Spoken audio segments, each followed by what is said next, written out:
La rabia es una de las enfermedades más antiguas reconocidas por la humanidad. Los primeros casos ya eran mencionados en la Mesopotamia en el siglo XXIII a.C. Actualmente está presente en todos los continentes. Sin embargo, existen países y áreas libres del padecimiento.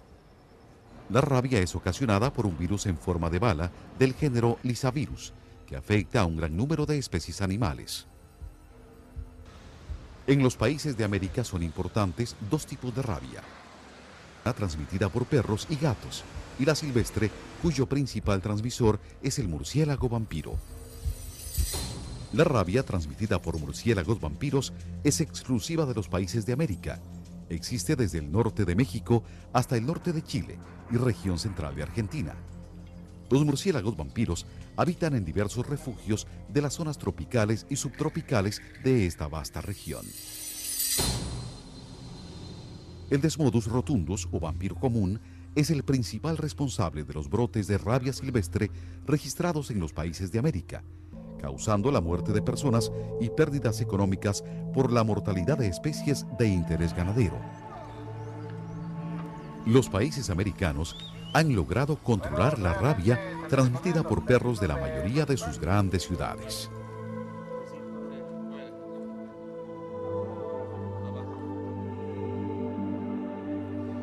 Dada la persistencia de la rabia silvestre en nuestro continente, la Organización Panamericana de la Salud y los gobiernos de América elaboran este documental educativo, con el fin de ilustrar sobre las medidas que se deben tomar para controlar la rabia transmitida por murciélagos vampiros, tanto a las especies ganaderas como a los seres humanos, pero sin descuidar la atención sobre la importancia que tienen en nuestra ecología las otras especies de murciélagos.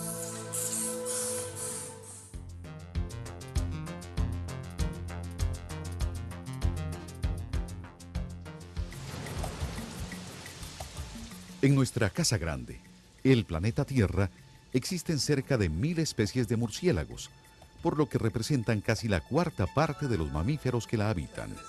Los murciélagos pertenecen al orden de los quirópteros, palabra que indica manos transformadas en alas, y en verdad son los únicos mamíferos que tienen la capacidad de volar.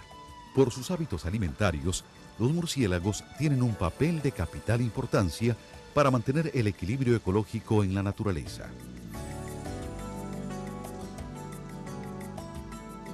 Los murciélagos que se alimentan de insectos mantienen bajo control a las poblaciones de insectos nocturnos. En tan solo una hora, un murciélago es capaz de capturar más de 600 mosquitos e insectos. Muchos de los insectos que devoran los murciélagos son plagas de los cultivos agrícolas. Tal es el caso de ciertas polillas que causan graves pérdidas económicas en diversos cultivos como el maíz, tomate, algodón, pepino y otros más. Se sabe de colonias de varios millones de murciélagos que durante una sola noche llegan a consumir más de 200 toneladas de insectos, la mayoría plagas de la agricultura. Otro grupo de murciélagos se alimenta del néctar y polen de diversas plantas. Con ello participa eficazmente en la polinización de distintos vegetales, entre otros los de zonas desérticas, así como de centenares de árboles y arbustos tropicales y subtropicales. También existen murciélagos cuya alimentación consiste de frutos.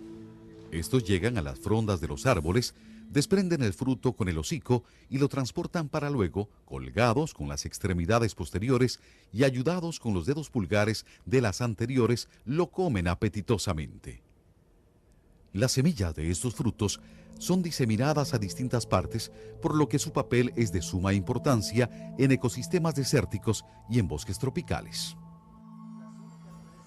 Debemos comprender que la gran mayoría de los murciélagos son benéficos, colaborando determinadamente para mantener el equilibrio ecológico y acarreando importantes beneficios a la agricultura y a la reforestación.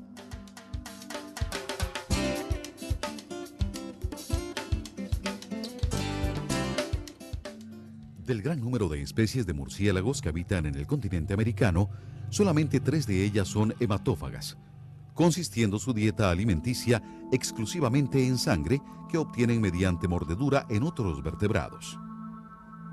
Independientemente de la constante pérdida de sangre, el problema se agrava cuando son portadores del virus de la rabia, transmitiéndolo a sus víctimas.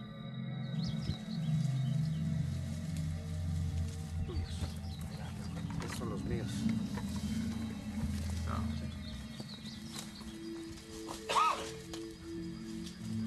Dentro de una caverna o de cualquier otro refugio de murciélagos, para saber si existen vampiros, el primer indicio que se debe buscar son las heces. Siempre que entren a una caverna, tienen que ver la diferencia entre las heces sólidas de los insectívoros. Esas son las heces sólidas, secas, de los insectívoros.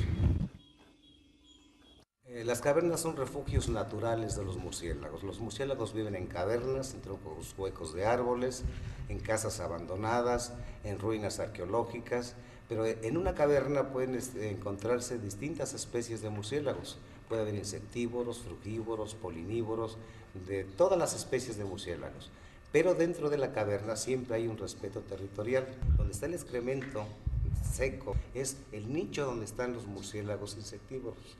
Y donde está el excremento semilíquido es el excremento de los vampiros. Hay respeto territorial. Comparten el refugio, pero no comparten los nichos. Cada especie tiene su nicho muy separado el uno del otro.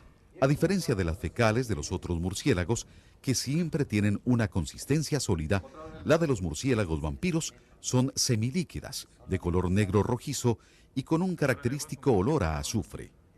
Justamente encima del charco de heces estará el nicho de los vampiros.